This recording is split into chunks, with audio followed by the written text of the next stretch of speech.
ابن مقنع ایک جھوٹی خدائی کا دعوے دار شخص تھا جس کا صحیح نام ہاشم تھا۔ وہ خراسان کے ایک گاؤں میں پیدا ہوا جو کہ خاصا پسماندہ تھا اور اسلام کی تعلیمات وہاں ابھی درست طریقے سے پہنچی بھی نہیں تھی۔ یہی وجہ تھی کہ جب ہاشم عرف ابن مقنع نے خدائی کا دعویٰ کیا تو بہت سے لوگوں نے اس پر اعتبار کر لیا۔ وہ پیدائشی طور پر خاصا بدصورت اور کالے رنگ کا مالک تھا۔ اس پر جوانی میں اسے چیچک نکل آئی جس کی وجہ سے اس کی بدصورتی کو چار چاند لگ گئے۔ جب وہ جوان ہوا تو اپنے والدین کو چھوڑ کر گھر سے بھاگ گیا اور عرصہ دراز تک اس نے دیار غیر کی خاک چھانی۔ اسی دوران اس نے خاصا علم بھی حاصل کیا جو خدائی کے دعوے میں اس کے بہت کام آیا۔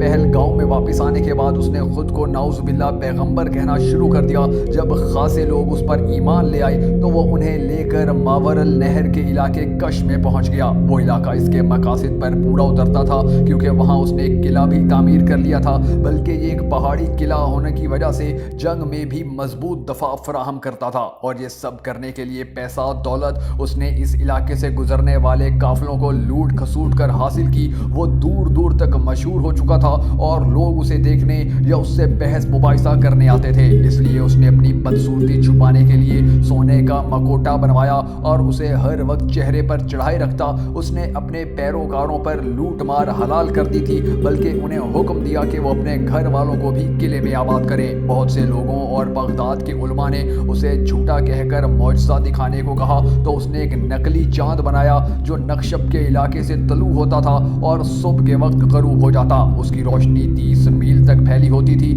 ابن مقنع کے اس تجربے سے بہت سے لوگ گمراہ ہوئے اور اس کو سجدہ کر کے خدا مان لیا۔ اس وقت کے خلیفہ مہدی تک اس کے فتنے کی خبر پہنچی تو اس نے توجہ نہیں دی کیونکہ اس وقت وہ خود بہت سے مسائل میں الجھا ہوا تھا، جن میں ایک بنو امیہ کی بغاوت تھی اور دوسری وجہ کش کا قلعہ بہت دشوار گزار اور پہاڑی علاقے میں تھا۔ اور ویسے بھی اس وقت بہت سے لوگوں کا ایسا دعویٰ ایک عام سی بات تھی جو کہ وقت کے ساتھ ساتھ خود بخود جھاگ کی طرح بیٹھ جاتے تھے۔ اس لیے خلیفہ مہدی نے اسے نظر انداز کر دیا، لیکن اس کا نتیجہ بہت بھیانک نکلا۔ ابن مقنع کا فتنہ صرف اس کے علاقے تک محدود نہیں رہا بلکہ دور دور تک پھیلتا چلا گیا۔ اس کے پیروکار ہر قافلے کو لوٹنے اور عورتوں سمیت لڑکیوں کو بھی لونڈیاں بنانے لگے۔ جب ابن مقنع کی طاقت بڑھ گئی تو اس نے علاقے کے حاکموں کو خط روانہ کر دیے جس میں اس نے دعویٰ کیا کہ نعوذ باللہ خدا اس کی ذات میں منتقل ہو گیا ہے، اس لیے اسے خدا تسلیم اور نذرانے پیش کیے جائیں۔ ایسا ہی خط اس نے خلیفہ مہدی کو روانہ کیا جسے پڑھ کر خلیفہ کو اپنی لاپرواہی کا احساس ہوا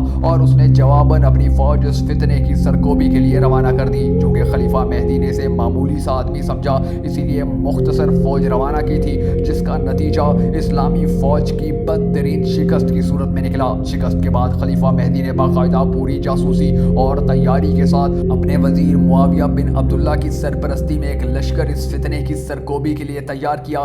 یہ لشکر بھی ناکام ہوا۔ معاویہ بن عبداللہ کی مدد کے لیے مہدی نے مزید کمک بھیجی۔ بہرحال کافی مشکلات اور اپنی فوج کی بہادری کی وجہ سے معاویہ بن عبداللہ قلعے کو فتح کرنے میں کامیاب ہو گیا۔ اپنی شکست دیکھ کر ابن مقنع نے قلعے کو آگ لگا دی اور اپنے پیروکاروں کو اس میں کودنے کا حکم دے دیا اور خود قلعے سے فرار ہونے کی کوشش کی۔ بعض جگہ مورخین نے یہ بھی لکھا ہے کہ اس نے اپنے پیروکاروں کو زہر دے کر قتل کر دیا تھا۔ بہرحال قلعے سے فرار ہونے کی ناکام کوشش میں وہ پکڑا گیا۔ اسے خلیفہ مہدی کی خدمت میں پیش کرنے کے لیے بھیجا گیا لیکن اس نے راستے میں ہی زہر کھا کر خودکشی کر لی۔ ابن مقنع کا چڑھایا ہوا چاند چند دنوں تک آسمان روشن کرتا رہا لیکن ایک دن چاہ نقشب میں ڈوب کر